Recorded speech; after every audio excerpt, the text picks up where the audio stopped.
That. Good day, colleagues all over the world. My name remains Professor Emmanuel Adu, a university lecturer in South Africa. Last episode, I took you through a journey of another mistakes in writing thesis and dissertation, which is describing the scope of the study. And I'd like to understand that your scope of the study must be able to answer some fundamental questions, and your scope of the study must depict the title, because the title has depicted the problem you are going to solve.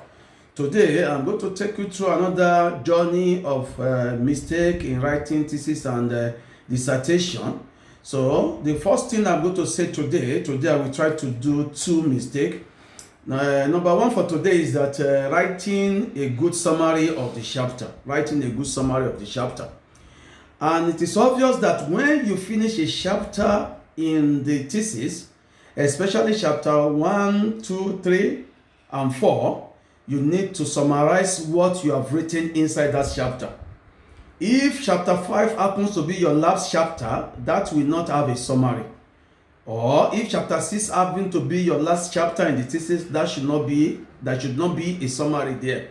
However, the remaining subsequent chapter, there must be summary of the chapter. And what is summary of the chapter?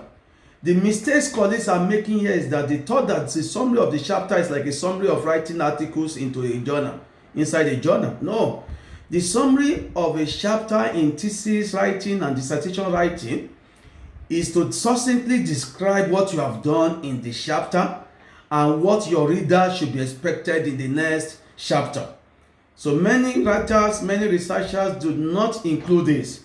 They just summarize what they have done in the chapter, thinking that they are writing an article, because a summary of an article is different from a summary of a chapter. Because summary of an article will showcase the contribution to the body of knowledge throughout what you have written in the paper. But summary of the chapter will showcase what you have done in that chapter and what is expected of your reader to see in the subsequent chapter. Another error I'm going to look at is theoretical framework. I will talk about the dynamics of theoretical framework. What is the theory that underpins your study? And you need to understand that. And your theory is like husband and wife to your literature review. Both of them are being informed from your research questions and research objectives, vis-a-vis your title.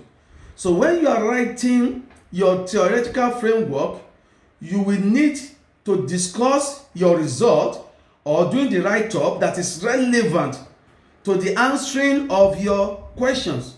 That is to say, your theoretical framework has a lot to do with supporting your findings. Because your theoretical framework and your literature review, they are coming from your research question, which you can call research objectives. And when you are now discussing your finding, those two must be able to be used to support or oppose your findings. And in another area I want to talk about, colleagues, is that your theoretical framework must also guide your data collection, and it must also show the essence of the study. This is what some researchers are making mistake. And in addition to that, your theoretical framework must be able to convince what your study is based on. It must be able to convince the reader what your study is based on, and your study must be based on established theory with credible studies gathered together in alignment with your research question and your objective. These are what we need to understand. And as long as the theoretical framework is still relevant, regardless of the year that was postulated, you still need to use such theory.